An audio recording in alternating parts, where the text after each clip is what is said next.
मोनायाव बिमाखौ नागिरबाय थायो आरो सोरनिबा फन हरनाय मानाय बियो बिमाखौ साननानै बियो हमो।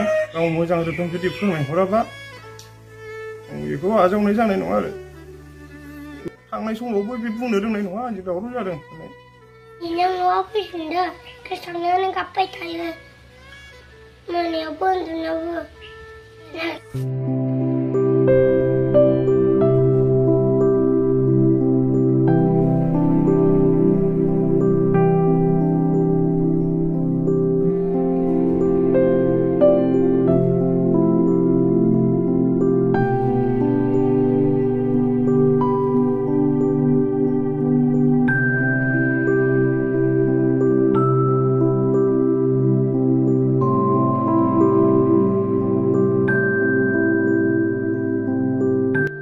खुलुमबाय, आंनि नामा फुकन बसुमतारी, गामिया लखिपुर।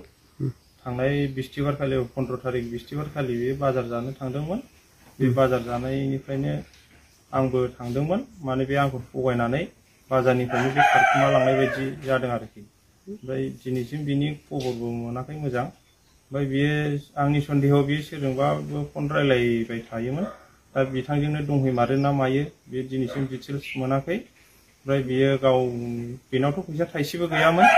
न'निफ्रायबो बियो आफानिफ्राय 100 थाखाल' फैसा मोनलांखादोंमोन, बाजारसिमल' जानो होननानै थांदोंमोन। बियो नाथाय बियो गावनि गाननाय सनाखौनो फानखुमाना थांदों होननानै मिथिनो मोनदों बाजारनिफ्राय।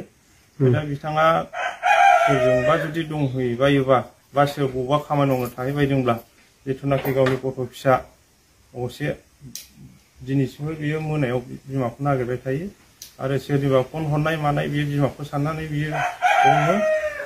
बेनिखायनो गावनि फिसाखौ गोसोखांनानै जुदि सप्तासेनि गेजेराव बेयाव फैफिनोबा आं आजावगोन आरो बियो न'खरखौ गोसोखांनानै आरो बे इमिडियेटलि आंनि कन्टेक्ट नाम्बाराव फन खालामनानै बियो बहाबा जुदि खामानि मावनो थाहैमारदोंब्ला मोजां गाज्रि बियो आंजों कन्टेक्ट खालामनांगोन, अब्लासो आं बेखौ फोथायगोन। आरो जुदि बियो गाव मोजां रोखोम जुदि फोरमायहराबा आं बेखौ आजावनाय जानाय नङा आरो।